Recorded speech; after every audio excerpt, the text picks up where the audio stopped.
各位老友，今日我哋先傾傾奇門遁甲，究竟佢係咩術數？學識咗有咩着數？再帶大家入門，講下啲基礎知識。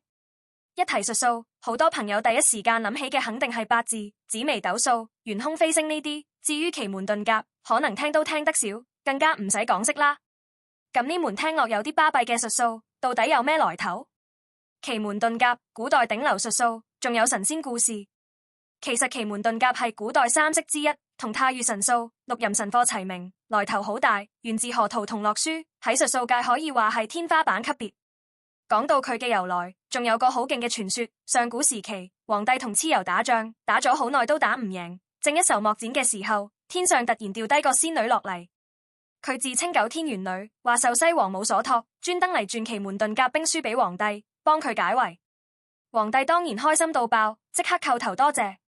之後皇帝專心研究呢門術，終於搞掂晒，最後仲打敗咗蚩尤，統一晒華夏大地。雖則呢個係神話，但都睇得出奇門遁甲早喺古代打仗時就好犀利。歷史上好多猛將都係奇門遁甲高手，譬如諸葛亮、劉伯溫、張良、姜子牙呢班人。就講諸葛亮啦，佢當年用奇門遁甲擺個八陣圖，用石頭整架，輕輕鬆鬆就困住咗陸遜帶嘅幾萬東吳大軍，勁到冇朋友。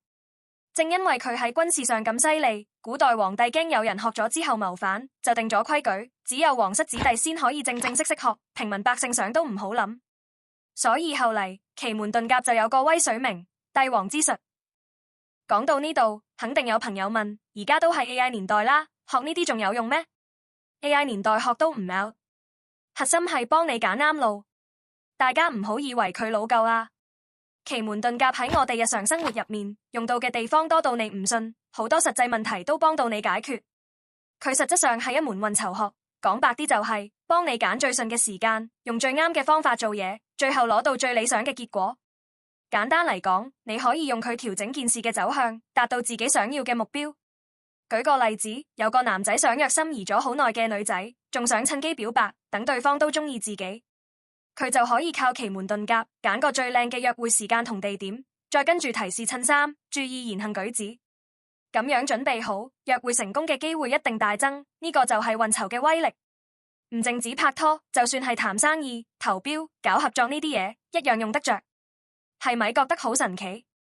冇錯，奇門遁甲就有呢種轉好局、避壞嘢嘅本事。大家只要 follow 呢個頻道，慢慢學，實可以掌握到呢啲實用技巧。比算命方便，唔使記生辰八字。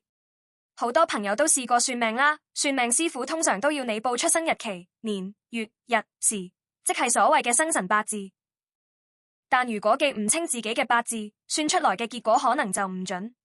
出生日期還好，大部分人都記得，但出生時間就好多人唔記得㗎啦。始終淨係出生證先有寫得清清楚楚，但奇門遁甲就冇呢個煩惱。預測嘅時候唔使知求測人嘅生辰八字，淨係用問事當時嘅時間起個奇門局就得㗎啦，簡單到極。至於點樣起局，更加唔使頭痛。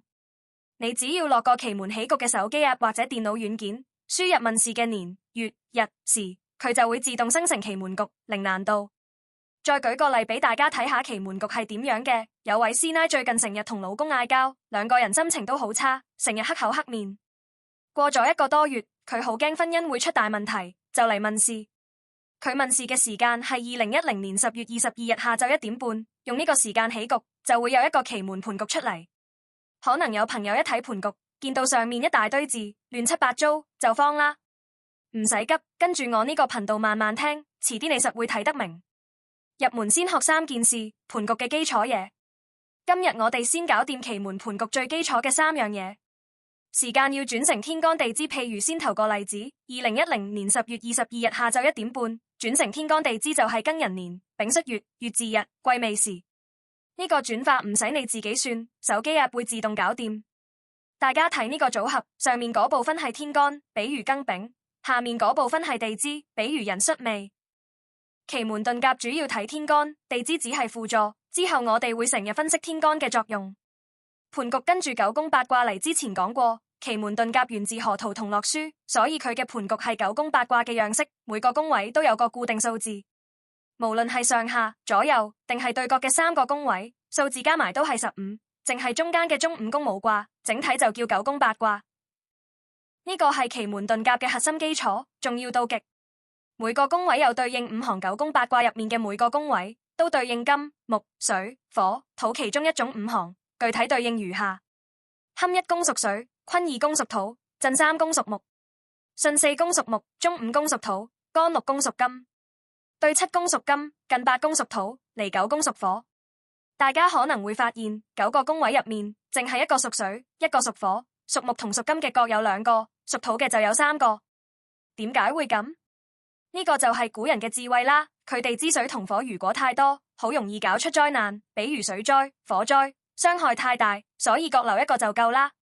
而且五行之間有相生同相克嘅關係，不同宮位都會跟住自己嘅五行屬性產生相生或者相克嘅作用。